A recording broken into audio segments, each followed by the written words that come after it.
Hello mga moms!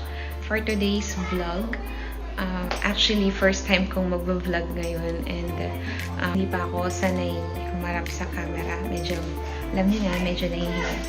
Charot lang.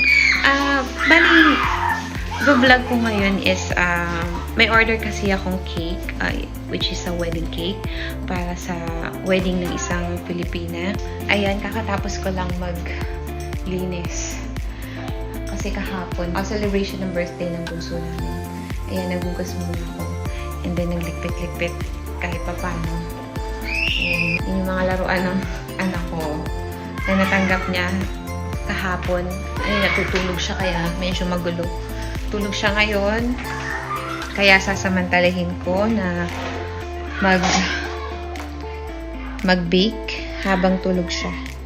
Ayan, pasensya na kayo sa maingay kasi may mga bata, mga kapitbahay namin naglalaro dun sa labas.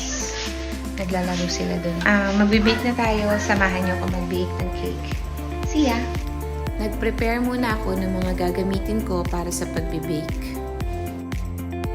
This time, naglalagay na ako ng eggs and then yung mga iba pang ingredients. Ayan, hinahalo-halo ko na siya. Hindi ko napansin na yung camera ko pala hindi naka-landscape kaya ayan, maliit na naman yung image niya. Pagtyagaan niyo na po mga mamshi and dachi. Ayan, hinahalo ko na siya.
Nakatapos na tayong mag-bake ng cake. And then, nakasalang na siya sa oven. For 45 minutes, antayin natin siyang maluto. Ang gagawin ko naman ngayon is maghuhugas ako ng pinagamitan sa pagbe-bake. Alam niyo, yun yung pinakamahirap na part eh. Pag nagbe-bake ka, yung tambak na hugasin. Pero, ganun talaga, kasama yun sa buhay ng isang baker.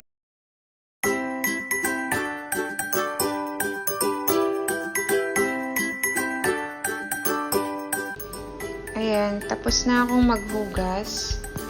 Hindi ko ginagamit tong dishwasher na to kasi sabi nila malakas daw sa kuryente.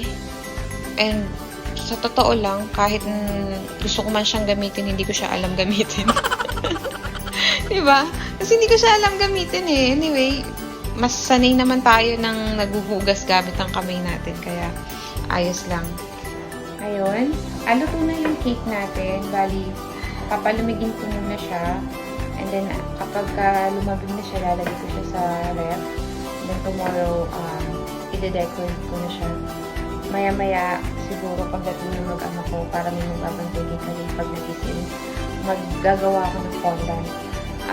Ayun, mano-mano ko lang ginagawa yung fondant eh. Kasi, nagtingin ako sa mga supermarket dito. Sobrang mahal. Isang tub na maliit. Sobrang liit lang talaga. Siguro hindi ka pa makaka-cover ng isang malaking cake, ng isang whole cake. Talagang sobrang mahal. Siguro nasa mga $20 yata yun. Sobrang konti pa. Kaya yun, sumali ako sa tutorial dyan sa atin sa Pilipinas. Actually, yung Pilipina na yung nagpapagawa ng cake, nagpapamakeup din siya sa akin sa wedding niya. Kaya sobrang hectic ng schedule after kung magawa yung cake. The night before the wedding, yun nga, kinabukasan, wedding niya. Sobrang aga, mga 9 AM yata yung call time namin. May make-upan ko siya. Tapos yun, i-deliver namin yung cake sa reception sa hapon. Kaya yun, kaya natin yan, diba? Tayo mga mamis, talagang lahat kakayanin natin. Okay, gagawa na tayo ng fondant maya-maya. Antayin kong magiging si Karin para mapakain mo na siya sa manis. Okay? Kasi hindi ko pa gamay itong oven na to kasi ngayon ko lang siya ginamit. Bali, itong tatlo na to, nasa ilalim siya ng oven. Ang chinek ko ng toothpick, wala na siyang sumama.